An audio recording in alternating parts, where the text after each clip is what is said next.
Indian സിനിമയിലെ ഏറ്റവും അധികം ചർച്ച ചെയ്യപ്പെട്ട ശബ്ദങ്ങളിൽ ഒരാളാണ് ആരാധകർ സ്നേഹത്തോടെ ഋതുദ എന്ന് വിളിച്ചിരുന്ന ഋതുപർണ ഘോഷ്. സത്യജിത് റേയുടെ സിനിമാറ്റിക് മൂല്യങ്ങളും രവീന്ദ്രനാഥ് ടാഗോറിന്റെ സാഹിത്യ ശൈലിയും കൂട്ടിച്ചേർത്തുകൊണ്ട് തനതായൊരു സിനിമാ ഭാഷ സൃഷ്ടിച്ച സംവിധായകനാണ് ഋതുപർണ ഘോഷ്. ബംഗാളിന്റെ ആത്മാവിനെ ആധുനിക ലിംഗ രാഷ്ട്രീയത്തിന്റെ വെളിച്ചത്തിൽ വായിച്ചെടുത്ത ഒരു അപൂർവ കലാകാരൻ കൂടിയാണ്. 1963 കൊൽക്കത്തയിൽ ജനിച്ച ഋതുപർണ ഘോഷ് തന്റെ പഠനം പൂർത്തിയാക്കിയത് എക്കണോമിക്സിലായിരുന്നു. എക്കണോമിക്സ് തിരഞ്ഞെടുത്തതിൽ ഖേദമുണ്ടായിരുന്നെങ്കിലും യൂണിവേഴ്സിറ്റി പഠനകാലം ഒരുപാട് കാര്യങ്ങളിലേക്ക് വഴിതെളിച്ചിരുന്നു. പരസ്യരംഗത്തേക്കായിരുന്നു ആദ്യ ചുവട്. സംവിധാന രംഗത്ത് തുടക്കക്കാരന്റെ ബുദ്ധിമുട്ടുകൾ ഉണ്ടാവാതിരിക്കാൻ ഡോക്യുമെന്ററി ഫിലിം മേക്കറായിരുന്ന അച്ഛന്റെ കൂടെയുള്ള ജീവിതാനുഭവങ്ങൾ ഋതുവിന് കൂട്ടുണ്ടായിരുന്നു. എന്നാൽ അച്ഛനെ പോലെ ഒരു ഡോക്യുമെന്ററി മേക്കർ ആകുന്നതിനേക്കാൾ ഒരു സ്റ്റോറി ടെല്ലർ ആകാനായിരുന്നു ആഗ്രഹിച്ചത്. 1992 കുട്ടികൾക്ക് വേണ്ടി സംവിധാനം ചെയ്ത ഹൈറർ അങ്തിയിലൂടെയാണ് സിനിമയിലെ തുടക്കം. ഉനീഷ ഏപ്രിലായിരുന്നു ആദ്യത്തെ ഫീച്ചർ ഫിലിം. ഋതുപർണ ഘോഷിന്റെ ചിത്രങ്ങൾ തിരഞ്ഞെടുത്തതും സൂക്ഷ്മവുമായ വിഷയങ്ങൾ അതീവ മനോഹരമായി അവതരിപ്പിക്കുന്നവയാണ്. പ്രധാനമായും അദ്ദേഹം ചർച്ച ചെയ്തിരുന്ന വിഷയങ്ങൾ മനുഷ്യബന്ധങ്ങളുടെ സങ്കീർണതകളാണ്.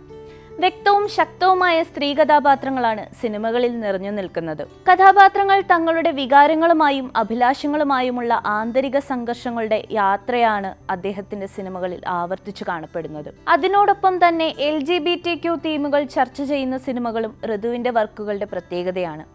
ദഹൻ, അസുഖ്, ചോക്കർബാലി, raincoat, the last Lear, അബോഹോമാൻ, Chitrangada എന്നീ ചിത്രങ്ങൾ ഓരോന്നും ജീവിതത്തെ വിചാരണ ചെയ്യുന്ന മറഞ്ഞിരിക്കുന്ന സങ്കീർണതകളെ തുറന്നു കാട്ടുന്നുണ്ട്. ഋതുപർണ ഘോഷ് തന്റെ സ്വവർഗ അനുരാഗ സ്വത്വം ധൈര്യത്തോടെ തുറന്നു പറഞ്ഞ ആദ്യ ഇന്ത്യൻ ചലച്ചിത്ര സംവിധായകരിൽ ഒരാളാണ്. അരക്തി പ്രേമർ ഗോൾപോ, ചിത്രാംഗത, മെമ്മറീസ് ഇൻ മാർച്ച് എന്നിങ്ങനെ ലിംഗഭേദങ്ങളും സ്വത്വം കണ്ടെത്തലും പ്രമേയമായ സിനിമകൾ അദ്ദേഹത്തിന്റെ സാമൂഹിക പ്രതിബദ്ധതയും വ്യക്തിത്വത്തെക്കുറിച്ചുള്ള ധൈര്യവുമാണ് പ്രകടിപ്പിച്ചത്. 12 ദേശീയ ചലച്ചിത്ര പുരസ്കാരങ്ങളും വിവിധ ചലച്ചിത്ര ഫെസ്റ്റിവലുകളിലായി നിരവധി അവാർഡുകളും നേടിയിട്ടുണ്ട്. ഋതുപർണയുടെ കഴിവ് സംവിധാനത്തിലൂടെ മാത്രമല്ല, ചിത്രാംഗത, മെമ്മറീസ് ഇൻ മാർച്ച്, അരക്തി പ്രേമർ ഗോൾപോ തുടങ്ങിയ ചിത്രങ്ങളിൽ അഭിനയത്തിലൂടെയും തെളിഞ്ഞു. അദ്ദേഹത്തിന്റെ അഭിനയ ശൈലി കഥാപാത്രങ്ങളുടെ കഠിനമായ ആന്തരിക വേദനയെ കൃത്യമായി പ്രേക്ഷകരിലേക്ക് എത്തിക്കുന്നു. വാക്കുകളേക്കാൾ തന്റെ മൗനത്തിലൂടെ സംസാരിക്കുക എന്ന രീതിയാണ് അദ്ദേഹത്തിൻ്റെത്. മുഖഭാവങ്ങൾ, നോട്ടങ്ങൾ, ശബ്ദത്തിന്റെ താളം എല്ലാം കഥാപാത്രങ്ങളെ വ്യത്യസ്തമാക്കിയിരുന്നു. കവിതകൾ വായിച്ചു വളർന്ന ഋതു സിനിമയിൽ ഗാനരചനയും ചെയ്തിട്ടുണ്ട്. ഋതുപർണയുടെ സിനിമകളിൽ എടുത്തു പറയേണ്ട ഒരു സിനിമയാണ് 2012 ചിത്രാംഗത.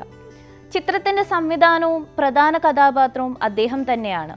രുദ്ര എന്ന നൃത്ത സംവിധായകൻ ജെൻഡർ റീഅസൈൻമെന്റ് സർജറി ചെയ്യാൻ തീരുമാനിക്കുന്നതും പിന്നീടുള്ള സംഭവ വികാസങ്ങളുമാണ് കഥാതന്തു. ടാഗോറിന്റെ നൃത്തനാടകമായ ചിത്രാംഗതയുടെ പുനർവായനയും ഈ സിനിമയ്ക്ക് പുതിയ അളവുകൾ നൽകുന്നു.